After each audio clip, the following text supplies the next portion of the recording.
Olá, boa noite. A partir da Revolução Industrial, sobretudo, o Ocidente tem se transformado em uma sociedade de consumo. E a palavra consumo não pressupõe apenas a compra e uso de um produto, mas toda a simbologia contida no ato de adquirir e se apropriar de um bem. O antropólogo e escritor argentino Néstor García Canclini traz uma abordagem que vê o consumo como espaço que serve para pensar e no qual se organiza grande parte da racionalidade econômica, sociopolítica e psicológica nas sociedades. No programa de hoje, vamos discutir essa perspectiva na medida em que o consumo define padrões de comportamento, de sociabilidade e exclusão. Mas vamos também falar sobre o consumismo, doença caracterizada pela compulsão da compra, nem sempre necessária e praticada apenas para satisfazer um transtorno de comportamento. Participam Salete Talk, professora da pós-graduação em Consumo, Cotidiano e Desenvolvimento Social da Universidade Federal Rural de Pernambuco. Alex Jesus, doutor em Sociologia e professor do Departamento de Antropologia e Museologia da Universidade Federal de Pernambuco. Karine Torres, psicóloga, professora tutora da Universidade de Pernambuco. O número de WhatsApp para você enviar perguntas ou a sua opinião é o 81 98830 7098. Repetindo, 81 98830 7098. E para você acompanhar o programa em tempo real pela internet, o endereço eletrônico é www.ufpe.br/NTVRU. Bem, sejam bem-vindas e seja bem-vindo, Alex. Tá? Primeiro elas, né? E depois a gente. É um prazer estar com vocês aqui nesse programa e eu queria começar exatamente trazendo essa perspectiva que o Canclini, que não é único, né? São vários estudos, vários estudiosos, várias pessoas discutindo a questão do consumo, mas essa abordagem que ele traz, onde ele vê um componente sociopolítico muito forte ligado ao consumo. Professora Salete Talk. Boa noite, Valdir. Boa noite a todos os consumidores e consumidoras do Opinião Pernambuco. Falo consumidores porque o programa está em convergência midiática da televisão com a internet e mais tarde ele irá ainda para outros suportes. É um prazer enorme, Valdir, estar aqui, reencontrá-lo. Valdir foi nosso aluno do curso de mestrado em Administração Rural e Comunicação Rural da Universidade Federal Rural de Pernambuco, sempre muito brilhante e para mim é um prazer enorme reencontrá-lo e a gente discutir aqui um pouco como antigamente também, não é, Valdir? Exato, professora. Então vamos lá, né? A gente está começando o programa. Como a gente pode pensar a palavra consumo? Veja, consumo é algo que está numa plataforma de compreensão que envolve valores sociopolíticos, culturais, certo? Da maneira de usar e da maneira de se apropriar de produtos e de bens e de serviços. Então, a gente, para discutir o consumo, é necessário que a gente, primeiro, compreenda o consumo numa perspectiva simbólica, em seguida, não necessariamente posteriormente, mas ao mesmo tempo em uma perspectiva de cidadania, e é nessa perspectiva simbólica que o Canclini trabalha, mas eu gostaria de anteceder um pouco o próprio Canclini, não é? O Pierre Bourdieu, sociólogo francês, ele trabalhou muito o consumo no seu livro A Distinção, La Distinction, e neste livro ele fala que o consumo serve para distinguir, O consumo tem um papel de distinguir. As pessoas se distinguem pelo que elas consomem e pelos lugares que frequenta são lugares que frequenta e pelos objetos que possui. Então, durante muito tempo, o consumo foi entendido como uma forma de distinção. E é aí que o Néstor Garcia Canclini, argentino radicado no México, ele se debruça sobre a teoria da distinção, não é? As pessoas, os hábitos das pessoas, as viagens que essas pessoas realizam, os objetos que elas compram, possuem, não é? Tudo isso que elas passam a possuir a partir da compra. A partir da compra, da aquisição, e isso distingue as pessoas e é isso que desperta nas outras pessoas o desejo de possuir. Professora, assim, desculpa interromper, a gente vai ficar girando aqui essa conversa e, pelo que eu senti, a senhora já colocou vários pontos que precisarão ser aprofundados ao longo desse programa. Não é? Então, assim, eu queria que o Alex complementasse um pouco também, né, essa visão inicial em cima de um conceito de consumo, para depois a gente fazer esse destrinchamento, né, e fazer esse aprofundamento. Eu pediria apenas um momento para concluir o pensamento do Canclini, porque o Canclini, ele sai dessa visão apenas de distinção do consumo e ele coloca o consumo, coloca uma visão mais integradora, que o consumo contemporâneo, ele serve muito mais para integrar, para assemelhar as pessoas do que propriamente apenas para distingui-las. Ok. Alex? Eu queria retomar essa provocação a partir de Canclini. Acho importantíssimo o modo como ele coloca o componente sociopolítico, como ele falou e como a nossa colega destacou, é extremamente importante.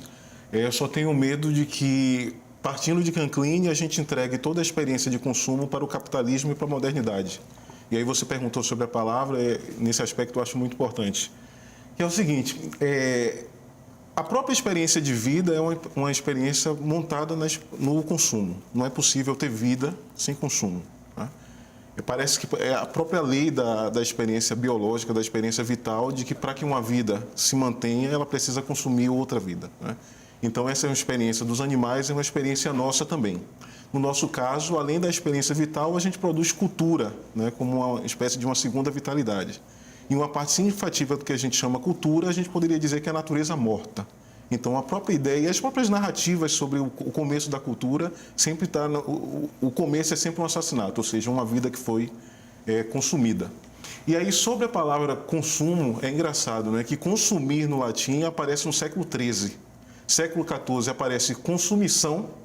Século XVI aparece consumidor, e aí é a primeira vez que a gente dá uma dobra na experiência de consumo, ou seja, somos consumidores todos, a natureza de um modo geral, e de repente o consumidor passa a ser uma experiência do humano.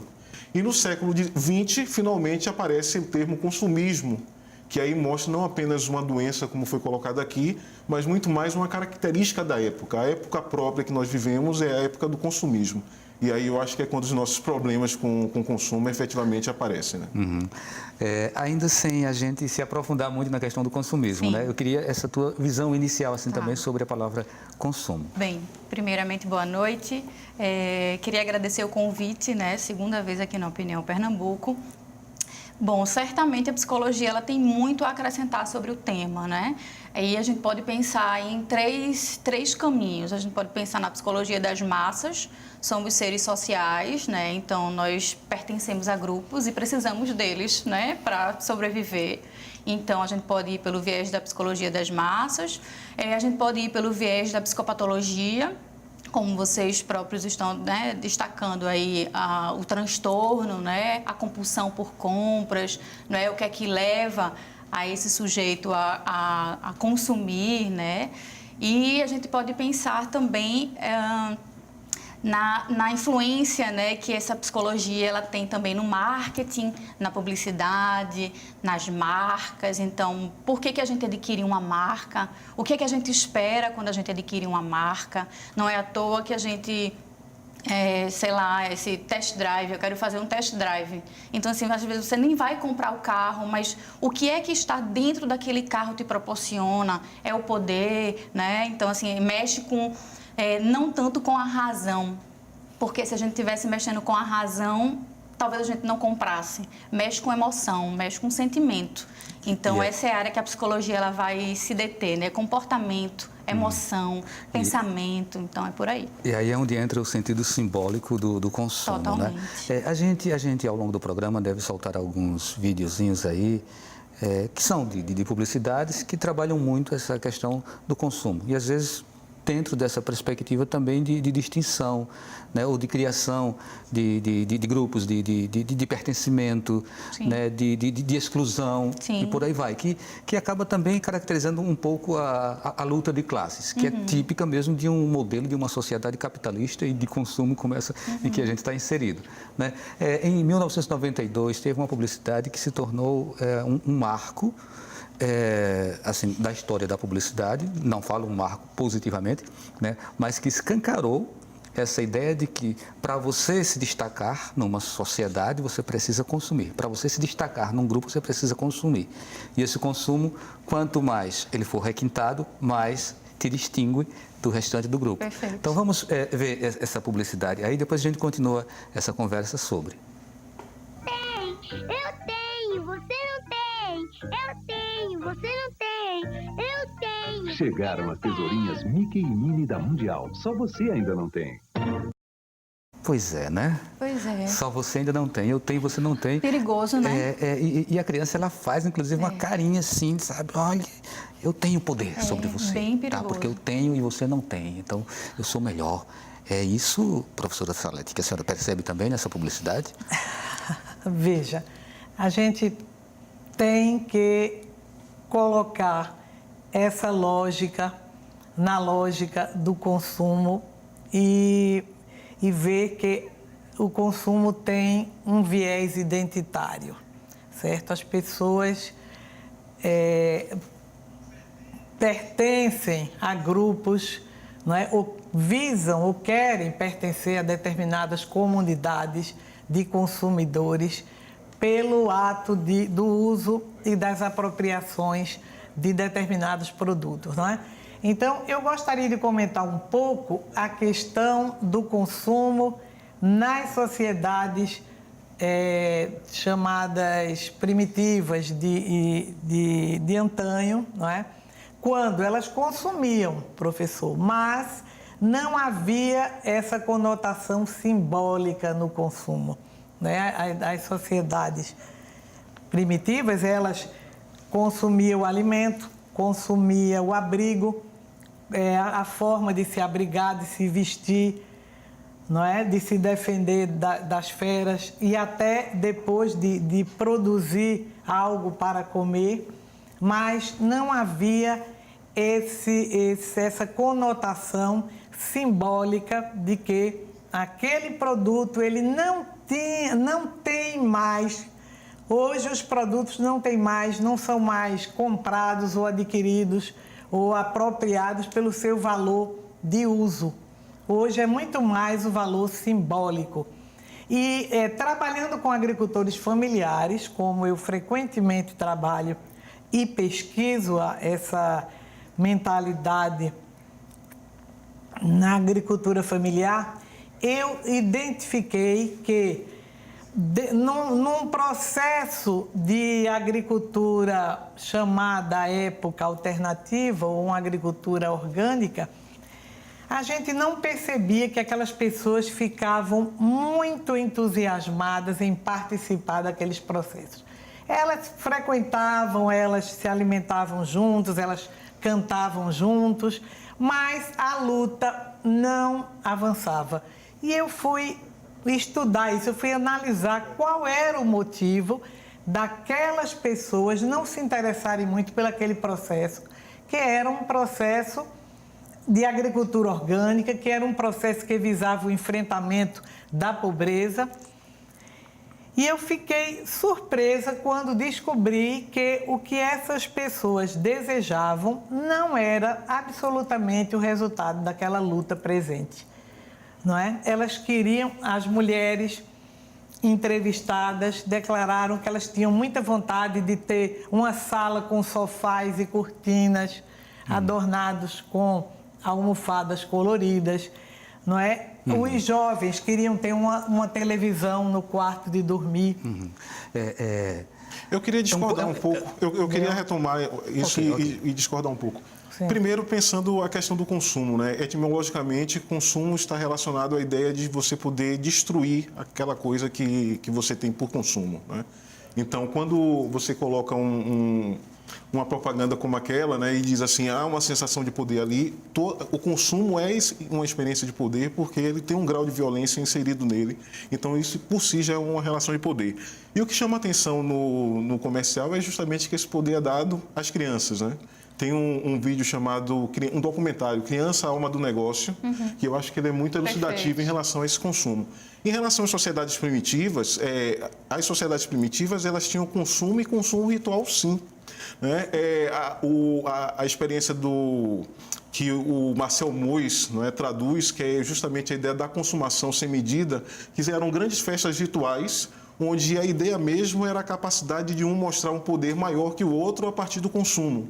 Então, se eu sou um chefe que destruo 10 barcos para mostrar o meu poder, a obrigação da dádiva exigia que o outro chefe queimasse 15 para mostrar, enfatizar o seu poder. Então, esse consumo também na sociedade primitiva é altamente simbólica.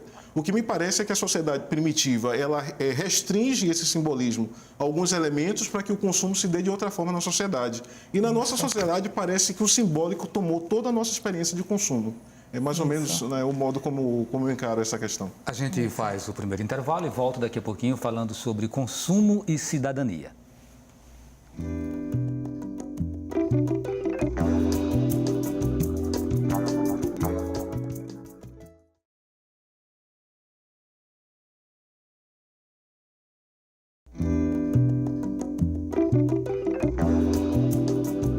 O Opinião Pernambuco está de volta com o tema Consumo e Cidadania. Participam Salete Talk, professora da pós-graduação em Consumo, Cotidiano e Desenvolvimento Social da Universidade Federal Rural de Pernambuco. Alex Jesus, doutor em Sociologia e professor do Departamento de Antropologia e Museologia da UFPE. Karine Torres, psicóloga, professora tutora da Universidade de Pernambuco. Número de WhatsApp para você enviar perguntas ou sua opinião, 819-8830-7098. Bem, a gente vai fazer um programa específico só sobre o Estelita, né, mais na frente. Não que seja o primeiro, a gente já fez outros programas aqui, quando o circo estava pegando fogo, mas eu gostaria de colocar essa questão aqui dentro dessa nossa discussão, né? Quer dizer, a gente tem ali um espaço que é um espaço público, que ele poderia ser utilizado de uma forma geral, abrangente, para pessoas das diferentes classes sociais, né? Se fosse transformado, por exemplo, num parque. Agora, com o projeto que está sendo apresentado por empresários e pela prefeitura, você vai fazer uma segmentação de uso daquele espaço. E aí a gente vai perceber normalmente quem vai consumir aquilo enquanto espaço de moradia não serão as pessoas das classes que têm salários mais baixos, né? Então a gente pode identificar ali também um jogo, essa disputa no jogo de consumo. Começar com a Karine, que foi quem ficou sem fala no final do bloco anterior. Sim, certamente tem uma questão política, né, obviamente, muito forte por trás disso tudo, e de exclusão, né, eu acho que essa é a palavra.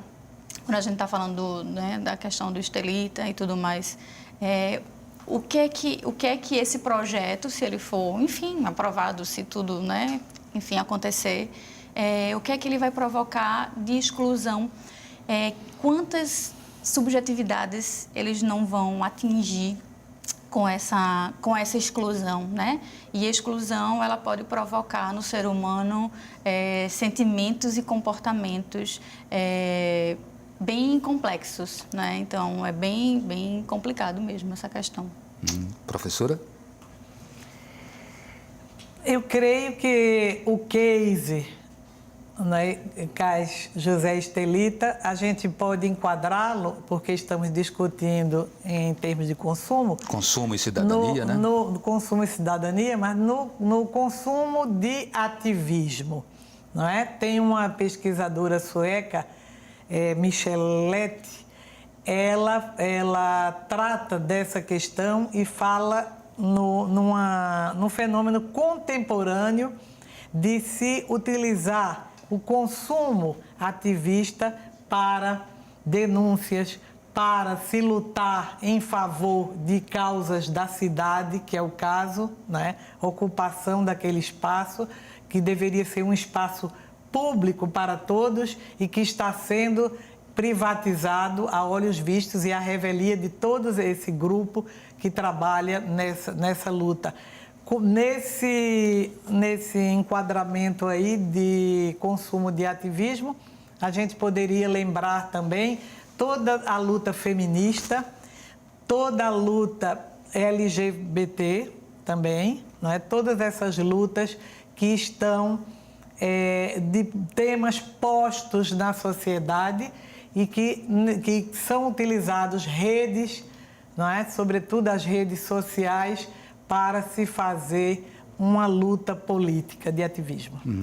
Alex, eu queria acrescentar, além do caso do Estelita, o caso do edifício Holiday, né, que também está muito na mídia nos últimos dias por conta da desocupação. E a gente percebe que ali houve com o passar do tempo, uma mudança no perfil dos ocupantes daquele espaço. Eu escutei, inclusive, um depoimento de uma pessoa no dia em que haveria a desocupação, quando ela disse: eu não posso sair daqui, isso aqui vale muito para mim. Eu sei que é de uma condição pobre, mas vale muito para mim, isso é o que eu tenho. Né? E ali tinha um sentido de relação, de consumo muito forte. Tá? Então aquilo tem um valor, tem uma importância para ele, mas é uma importância também simbólica. Né? Enfim, eu estou passando a palavra para você, Alex. Valdir, o Holiday, tanto o caso do Holiday como o Estelita, acontece numa fase muito específica da nossa relação com o consumo, né? Tanto política como econômica. Então, politicamente, a gente vem confundindo cada vez mais cidadania com o consumo. E aí você é tanto mais cidadão, quanto mais você tem um poder, né, de consumo. Economicamente, a gente está vivendo uma questão que eu acho que ainda é mais séria, né, que resulta, né, nesse efeito político, que é a ideia de que o capitalismo se confunde com toda a experiência, né? E aí, quando os colegas falam de consumo do ativismo, é muito engraçado, porque a figura histórica de uma figura como Che Guevara é uma figura anticapitalista, né, de origem. Entretanto, eu posso tranquilamente comprar uma camisa do Che Guevara no C&A. Claro. Né?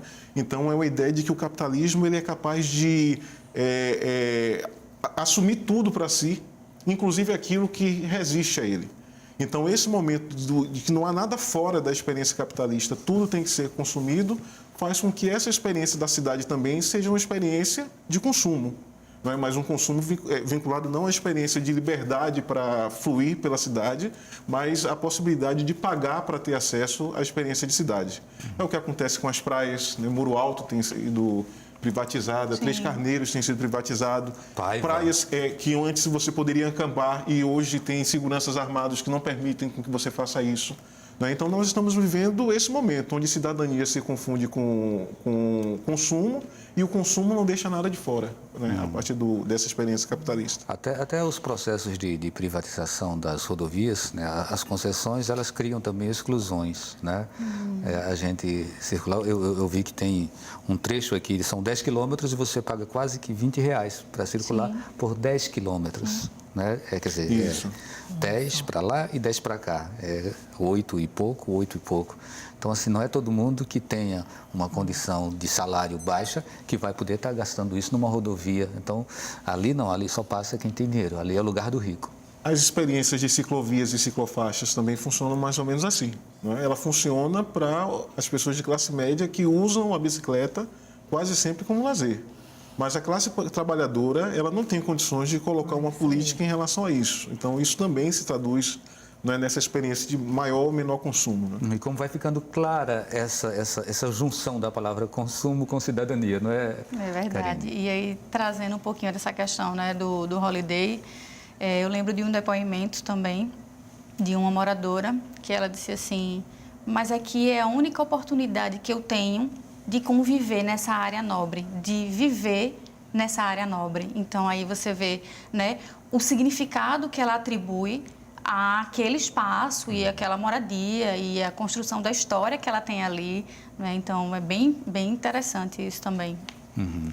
Vou abrir um outro ponto de discussão em cima de uma outra publicidade, uma publicidade de 2008, que mostra uma família negra, né, recebendo doação de uma família branca, né, num período festivo. Então vamos ver a publicidade e comentá-la. Foi só uma ceia bonita. Foi também o sentimento de ter um Natal especial, daqueles que a gente só imaginava. Agora essa sensação é real, graças a você. Por isso, aqui sempre tem Chester. Ele é generoso no sabor, no tamanho. E comprando um, a Perdigão doa outro para uma família que precisa. No Natal, gostoso é comer junto. E comer junto é Perdigão. Pois é, né? Por isso que aqui sempre tem Chester. A família ganha um e doa outro a uma família que precisa. Quem quer falar? É engraçado, primeiro, que a gente é uma sociedade que o capitalismo... O modo como o capitalismo traduz uma experiência de solidariedade quando a experiência de consumo dela é avesso a essa experiência de solidariedade, né? O motor da experiência capitalista é o fato de que nós sejamos egoístas, né?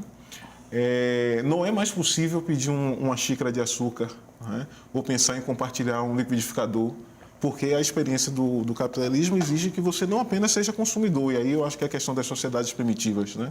A ideia de que a experiência de acúmulo, ela não tem que ser uma experiência coletiva. Na nossa experiência de sociedade, a gente aglutina um conjunto de trabalhadores para que alguém acumule, um acumule.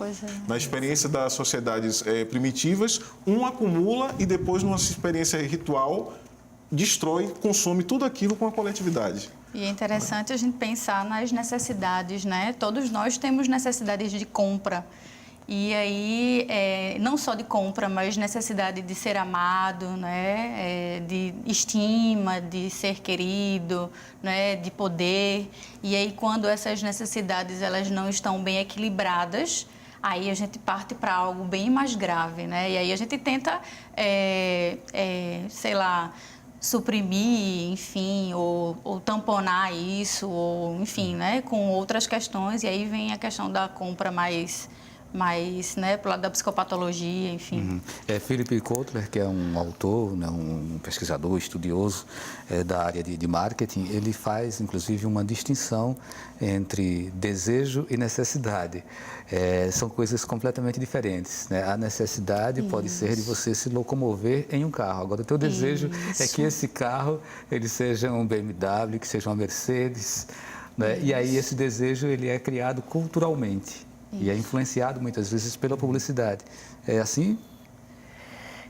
Veja, a gente tem que compreender o capitalismo como uma força avassaladora e totalizadora nesta sociedade mundial que a gente vive, não é? Para vocês terem uma ideia, eu conheço uma experiência que aconteceu na Embraer, na fábrica de avião, que eles começaram a fabricar aviões para executivos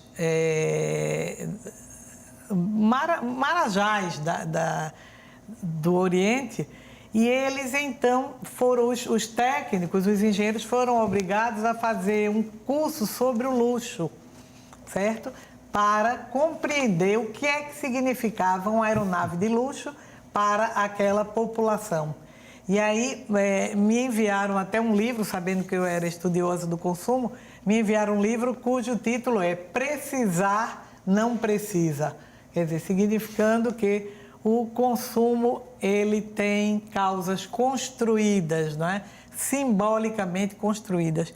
mas a sociedade, de uma maneira geral, ela contribui para que sejam erigidas esses valores.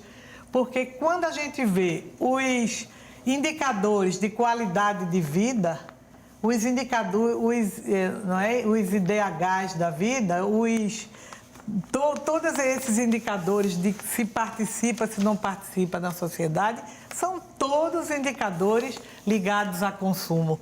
A aquisição de objetos, a aquisição de serviços. Eu sei que a gente fica sempre querendo falar sobre todos os pontos que são levantados, né? Mas posso passar para o próximo? Vocês gostariam muito de complementar isso ou posso passar? Então vamos passando. A gente vai ver aí uma publicidade, mais uma publicidade. Faço minhas escolhas. E aí é uma publicidade que questiona as cotas e fala sobre a questão do mérito, né? É assim, uma publicidade muito polêmica também. E ela foi feita para uma faculdade do Rio Grande do Sul, isso em 2017. Então vamos ver a publicidade e depois a gente continua. Eu queria fazer a diferença. Pelas minhas conquistas. Eu cheguei até aqui pelas minhas escolhas. O destino? O destino? O destino apenas me acompanhou. Então, assim, tem um trecho que fala, não levei vantagem por causa da minha cor. E aí, uma crítica, né, às cotas. E depois, não tive que achar que tudo estava errado só para parecer diferente. Criticando também o vitimismo, né? Escolhas pessoais é só o que importa para o sucesso na vida, né? E aí, Alex, como é que você vê? Eu venho de uma experiência bem interessante sobre as comissões, né, de aferição de autodeclarações raciais, então é um momento de muita sensibilidade para esse tipo de discussão, né? A sociedade voltou a estar inflamada em função dessa questão dos sistemas de cotas. E aí é uma questão muito interessante porque, a despeito dessa, né, de dizer que não foi por minha cor, mas tem algo muito específico na experiência do ser branco, que é não se pensar como cor. Então, essa experiência racial já começa na experiência da pessoa branca enviesada, diferente de uma criança negra que desde que ela toma consciência de si no mundo, ela já se entende como negra porque ela é apontada dessa forma. A questão do mérito é uma questão muito interessante porque é uma das grandes falácias que sustenta a nossa experiência de desigualdade no Brasil, não é? Porque o mérito aparece como resultado de um indivíduo e o que o discurso sobre o mérito não percebe é que o indivíduo em si é apenas a ponta do iceberg, não é que aparece, mas toda a outra estrutura, todo o resto da estrutura do iceberg está, né, submersa, que é justamente a disposição cultural que essas pessoas vivem. Então, uma criança que nasce na classe média, que desde pequeno vê seus pais viajarem para a Europa ou para outros lugares, que eles voltam com catálogos, que elas crescem ouvindo palavra cantada, que museu, biblioteca, arquivo são lugares comuns para eles, né? Uma pessoa como essa, que estuda nas escolas particulares, a gente sabendo o drama das escolas públicas, né? Essa pessoa, na realidade, ela foi preparada, forjada para ter o seu lugar na sociedade garantido, seja através da universidade, seja via de um trabalho de qualidade, né? De um trabalho que tenha algum poder simbólico na sociedade. Então, o mérito é uma falácia porque ele estabelece um conjunto de exposições sociais, culturais e de classe que ficam submersas e aparece o indivíduo apenas como aquele que chegou até ali, né? Que o destino, e essa é a grande audácia da experiência moderna, é achar que o destino não faz mais parte do processo, você domina o destino. Você está querendo colocar que ela já vem inserida num contexto de consumo, já que a nossa palavra aqui é consumo, é consumo de serviços, consumo de bens culturais, né? De facilidades, de possibilidades que outros estão alijados completamente. Né? E aí é onde a gente fala essa coisa de exclusão ou integração a partir do consumo. Eu queria até colocar para ti, Karine, a questão das escolas públicas. Hoje a gente está vivendo um momento de dificuldade muito grande e muitos pais estão tendo que fazer a opção de colocar seus filhos na escola pública. Eu conheço algumas professoras que têm feito relatos assim curiosíssimos, às vezes até de revolta de alunos que estão vindo da escola particular para a escola pública, porque estão tendo que mudar de grupo, né? Estão tendo que mudar de classe. Né? E isso tem causado muito problema. Ou seja, o que essas pessoas consumiam era algo e passa a ser algo novo nessa mudança.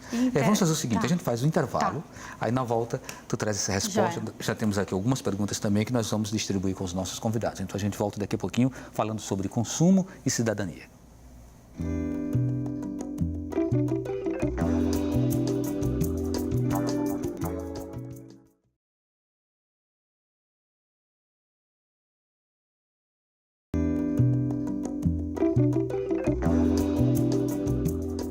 O Opinião Pernambuco está de volta e o tema Consumo e Cidadania. Participam Salete Talk, professora da pós-graduação em Consumo Cotidiano e Desenvolvimento Social da Universidade Federal Rural de Pernambuco, Alex Jesus, doutor em Sociologia e professor do Departamento de Antropologia e Museologia da UFPE, Karine Torres, psicóloga, professora tutora da Universidade de Pernambuco. E a palavra está com ela. Foi assim que a gente combinou no final do bloco passado, para falar sobre essa mudança que está acontecendo, né, de famílias que estão tirando os filhos das escolas particulares e levando para as escolas públicas. Pois é, e aí a gente está falando também da condição do status, né? Assim, o que é que isso representa? Você disse que os conflitos aí começam a surgir, né? Os questionamentos do porquê que, né, uma criança ou um adolescente que vem de uma escola particular começam a questionar essa atitude dos pais. Por que que isso está acontecendo comigo, né? E não conseguem se adaptar, enfim. E é interessante que isso não acontece somente nessa questão de transição de escola particular para a pública. Isso acontece também porque eu tenho queixas de pacientes que falam sobre isso, transições de faculdades particulares, né, que a gente tem aqui, né, no nosso estado, enfim, com um status, digamos assim, maior, para uma faculdade que não tenha esse status, né? Então, o que é que isso representa, né? E a fala de alguns pacientes eu não me sinto bem, né? Parece que eu não pertenço àquele grupo, parece que a condição de ensino é outra, né? Então, assim, até questões de faculdades particulares, ou isso deve acontecer também em escolas particulares para outras particulares, o que é que isso representa, o que é que essa mudança representa, por que a necessidade desse status, né? Por que a necessidade desse poder de se sobressair, e o que é que isso está querendo dizer para a gente, né? Isso é uma ferida narcísica na nossa classe média. Isso é uma ferida narcísica, porque é uma classe média que ela não se distingue por uma capacidade intelectual. Perfeito. Mas pelo consumo. Perfeito. Então, ela consome museu, ela consome viagem, mas ela não é tocada pelo museu ou pela viagem. Ela é tocada pelo poder que o museu e a viagem dá para ela, simbólica de distinção. E o que é que a imagem, né? O que é que isso representa na imagem dessa pessoa, né? É bem preocupante, de fato, isso. E, ao mesmo tempo, deveria ser pedagógico. Não é? Deveria ser pedagógico. O arroxo salarial e o desemprego também estão potencializando tudo isso, né? Sim. Tem aqui uma pergunta, sobre a perspectiva de consumo como forma de distinção. O consumo nas classes populares não é resultado de uma ilusão de que elas estão conquistando sua cidadania e igualdade social? Meu nome é Walter do Vale, residente no bairro da Soledade. Professora? Como é o nome dele? Walter. O Walter. Sem dúvida que pode cair no terreno da ilusão. O consumo pode trazer uma falsa, digamos assim, ideia de ocupação de um espaço ou de uma posição de status. Entretanto, o capitalismo, a gente tem que ver isso numa perspectiva identitária, que o capitalismo joga de uma maneira assim transnacional, que são os hábitos, os objetos e as coisas que as pessoas possuem, que lhe dão essa capacidade de se sentir participando. É uma questão de se sentir participando de uma determinada ordem, que vai desde o pertencimento, desde da apropriação de um smartphone, até a ideia de poder consumir uma viagem ou um baile de carnaval, que cada dia mais eles estão estratificados, não é? E se coloca, o sistema de consumo entra nessa questão para oferecer a essas classes populares o sentimento de que elas estão participando, o sentimento de poder. Boa noite. A mídia é poderosa no intuito de incentivar o consumismo, não é verdade? A pessoa não se identificou. Então, eu acho que foi algo que a gente já colocou aqui, né? E como isso é cada vez pior quando você traduz isso para idades cada vez menores, como a gente estava falando e o programa mostrou. Tem aqui o Valder. Só durmo depois do Opinião Pernambuco, obrigado. E é muita cultura. Cais, José Estelita e Holiday, né, ele coloca aqui como abordagens interessantes. Bom, tem aqui o tema de hoje, sendo um tema bem extenso como consumo e cidadania. Então, as redes sociais, poderíamos citar um tipo de consumo voltado para a futilidade? Por conta de pessoas se utilizarem esse meio tão útil para glamour, né, para fazer glamour? Pois é, aí se a gente fala aí das redes sociais, a gente fala... Só um segundinho, tá. Helenilda França, viu, de Recife. Tá, Helenilda. A gente vai aí para os youtubers, né, assim, a influência que essas pessoas têm na vida, nos comportamentos, né, de tanta gente, assim, de adolescentes principalmente, não é? Às vezes você não sabe nem a utilidade daquele produto, mas se essa influenciadora digital, enfim, se ela utiliza, então eu também quero, né? Então, de fato, tem sim uma grande influência da mídia, né, no ato de comprar, no ato de consumir. A gente consome aquilo que a gente acha que se as pessoas dizem que foi o mais vendido, né, o livro mais vendido, enfim. Então, se foi o mais vendido, logo é porque as pessoas consomem muito e eu também quero fazer parte disso, então eu vou consumir também. Talvez o melhor esteja num cantinho lá na prateleira. Talvez o melhor esteja, né, lá no cantinho da prateleira, ou nem né? esteja. Ou nem esteja. Esteja só no virtual, pois né? Porque o mercado das livrarias hoje está fazendo isso, né? Expõe o best-seller e o outro, que pode ser muito melhor, você tem que fazer uma encomenda e solicitar. E aquilo que está em ascensão, aquilo que né, que está na publicidade, que está nas redes sociais, é aquilo que vende. Tem aqui a participação de Robson, é enorme, mas assim, eu acho que a gente deve valorizar essa participação dele e, né, colocar toda a opinião que ele trouxe para a gente. Ele diz: o que vejo é que o mercado de consumo está sustentado no sentimento de felicidade das pessoas, ou seja, as pessoas não adquirem produtos e serviços por si só, e sim na busca por um bem-estar que tais produtos e serviços supostamente podem gerar. A partir dessa necessidade de felicidade, prega-se, por exemplo, que quem tem um carro esportivo é mais feliz que alguém que tenha um carro popular. Perfeito. Assim, pouco importa a finalidade do carro que o transporta. Nessa perspectiva é que atua o mercado propagando essa superficial ideia de felicidade. Essa é a base do consumismo. É o Robson Bento Perfeito. Santos, de Camaragibe. Perfeito. Correto? Aprovado? É isso aí. Então vamos para a próxima, né? Boa noite. Como vocês veem a relação do consumo e o comportamento da mulher valorizada e ao mesmo tempo banalizada pela mídia? Rafael Maia quem fala, né? Já que diante de tanta valorização e luta da mulher para alcançar seu lugar e ao mesmo tempo entra como forma de objeto no meio social.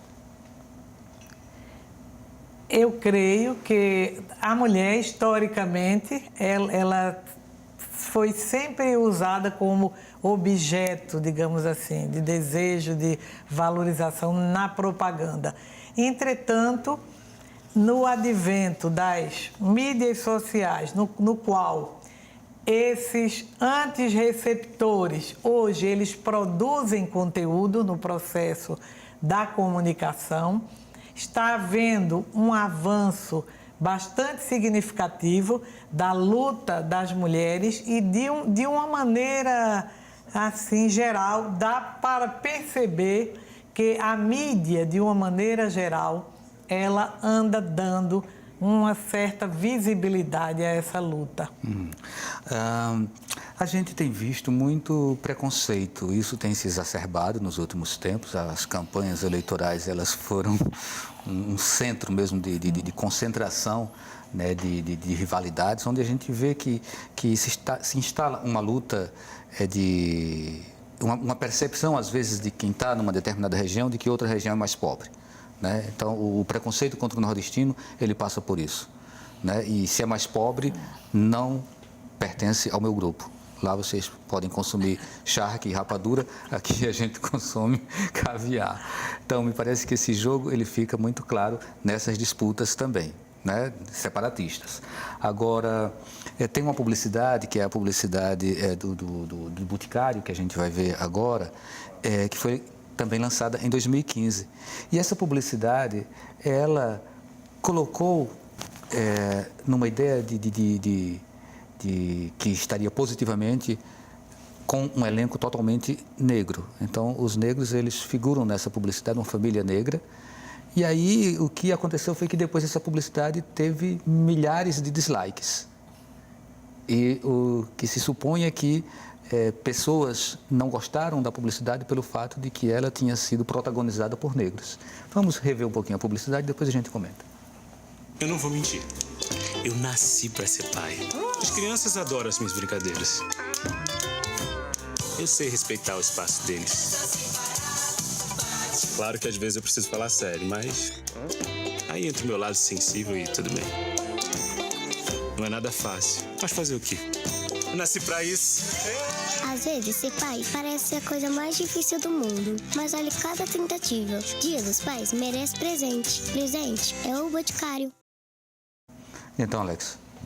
Então, tem a publicidade, eu não sei se ela ainda segue isso de forma consciente ou está no inconsciente dela. Ela tinha uma sigla chamada AIDA, né, que foi aquela primeira ópera publicitária para inaugurar o canal de Suez, né? Então, a sigla é A de interesse, A de ação, A de atenção, I de interesse, D de desejo e A de ação. Não é? Uma boa propaganda ela precisa reunir esses 4 elementos para que efetivamente seja vendável. Num país como o nosso, né, que se estrutura, né, racialmente, né, uma propaganda dessa ela deve causar muito problema, né, para parte da sociedade brasileira, com uma presença de uma Glória Maria no Fantástico, ou âncora que há pouco era do Jornal Nacional, causava, né? Glória Maria já cansou de dizer quantas vezes ela abre o e-mail dela e ela está sendo xingada pelo fato de ser uma mulher negra de destaque dentro da Globo, né? Então, isso parece que me aponta o sintoma da sociedade brasileira, que ainda é assentada nas relações sociais e que não consegue se reconhecer no rosto negro, né, de uma família negra. Uhum. Eu vou passar mais aqui um depoimento do F. Soares de Jaboatão. Excelente programa. Infelizmente, essas especulações existentes devem ser principalmente pela ausência do Estado, ou melhor, pela falta de interesse e de cidadania política. Parabenizo o sociólogo Alex Jesus pelos seus posicionamentos. Bom, tem essa fala dele, e tem aqui uma outra fala do Fernando Klein. O capitalismo selvagem nos torna escravos da sociedade consumista. Tá? Então, assim, ainda tem mais umas 2 perguntas aqui que chegaram no final e que não vai dar tempo de a gente formular mais. Então, quero agradecer a participação de vocês, Karine, Alex, obrigada. Professor Salete, muito obrigado a vocês que nos acompanharam mandando perguntas ou em casa refletindo conosco sobre consumo e cidadania. O Opinião Pernambuco de hoje fica por aqui. Lembrando que o Núcleo de Estudos Afro-Brasileiros da UFPE informa que até o dia 1º de abril está arrecadando doações para as vítimas do ciclone em Moçambique. Quem tiver interessado é só procurar o NEAD em horário comercial, ok? Então a todos, uma boa noite.